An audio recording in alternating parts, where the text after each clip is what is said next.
President Trump on Friday became the first president to attend the March for Life event in Washington, expressing solidarity with tens of thousands of conservative and evangelical voters that his campaign considers a core constituency for his re-election bid. Trump made no mention of the ongoing Senate impeachment proceedings taking place just blocks away at the Capitol as he addressed throngs of anti-abortion activists on the Mall. But his relatively brief appearance offered an implicit split screen for a president who has been consumed with the Democrats' efforts to oust him. The appearance also followed a threat Friday from the Trump administration to withhold federal funding from California over its requirement that private insurers cover abortions, a move state officials immediately denounced as a cheap political shot timed to coincide with the anti-abortion rally. Taking the lectern to his campaign theme, Lee Greenwood's "God Bless the USA," Trump basked in applause, pumping his fist and mouthing thank yous to the crowd. Some were dressed in "Make America Great Again" hats, and chants of "4 more years" were audible as he began speaking.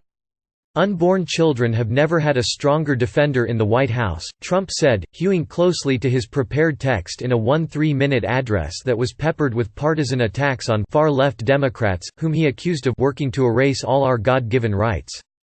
"They are coming after me because I am fighting for you," Trump declared. Though he was referring to the abortion debate, the president sounded like he could have been alluding to the impeachment fight when he added, "We will win because we know how to win." Trump's decision to attend the rally in its 47th year was the culmination of a remarkable shift by a president who had called himself very pro-choice in a television interview 2 decades ago and who entered office amid some reservations among anti-abortion activists. The president highlighted a list of actions he has taken over the past 3 years, including a ban on non-governmental organizations from using federal money to offer abortion services abroad, that have earned him praise from movement leaders, who said he has done more than his Republican predecessors. "It's really been remarkable. He's leaned into this more than any other pro-life president," Gene Mancini, the president of March for Life, said on Fox News. "This is unprecedented." Trump's re-election campaign heavily promoted his appearance at the rally, tweeting endorsements from influential figures and announcing the creation of a new outreach effort called Pro-Life Voices for Trump that will be co-chaired by Marjorie Dannenfelser, president of the Susan B. Anthony List, and Catholic priest and activist Frank Pavone. Surrogates quickly sought to paint Democrats as trying to undermine Trump's efforts to deliver on his legislative agenda. Democrats spend the day grandstanding on lies for political self-interest. Jenna Ellis, a legal advisor for the Trump campaign, wrote on Twitter. She asserted that Trump was standing firm on a moral truth to save the lives of millions. But abortion rights activists denounced Trump for what they viewed as the president's false and dangerous rhetoric on abortion, as well as policies that Planned Parenthood said has endangered, if not completely cut off, health care for people at home and around the world.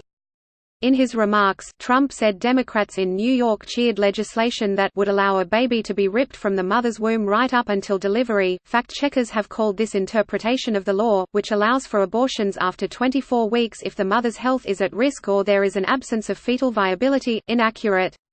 The president also accused Virginia's Democratic governor, Ralph Northam, of stating that he would execute a baby after birth, though a spokeswoman for Northam said at the time that his words were taken out of context by Republicans. Trump has often parroted debunked, fearmongering rhetoric about abortion that is intended to mislead the public and shame women. Samuel Lau, a Planned Parenthood official, wrote in a memo to reporters, "It's important not to accept this kind of language as normal." Trump has sought to rally evangelicals in recent weeks, after the editor-in-chief of Christianity Today published an op-ed in December endorsing the effort to impeach him over his conduct in allegedly pressuring Ukraine's leader to open an investigation into former Vice President Joe Biden, a top Democratic presidential contender. The president held a campaign rally for evangelicals in Miami this month, and his administration announced new measures last week to protect the rights of students to pray in public schools. On Friday, the administration's Office for Civil Rights said California was violating federal conscience protections with its abortion insurance requirements. In past years, Trump had addressed the March for Life through video messages, and Vice President Pence made a surprise appearance on the Mall last year. Tim Murtaugh, the Trump campaign's spokesman, said the president's decision to embrace the march reflects an understanding that, for a lot of voters, opposing abortion is their number one issue. Murtaugh said the issue cuts across demographic lines and appeals to African Americans and Latinos, as well as Catholics, who support the president because of this issue. According to a Washington Post-ABC News poll last summer, about 1 in 7 voters overall called abortion one of the single most important issues, with 20% of Democrats calling it that and 16% of Republicans. Ari Fleischer, who served as a White House press secretary under President George W. Bush, said Trump's decision to buck precedent among GOP presidents and attend the march showed how politics have changed as the country has become more sharply polarized. In an age of polarization, where getting your base out in maximum numbers is the new form of effective politics, his visit makes perfect sense, Fleischer said. There used to be a political center, there used to be a lot more moderates, and politicians were mindful of them. Fleischer pointed to President Barack Obama announcing a personal shift to come out in support of same-sex marriage in 2012 as a past example of a president seeking to rally his base in an election year. He added that for Trump, projecting an image of delivering on his agenda is tremendously important.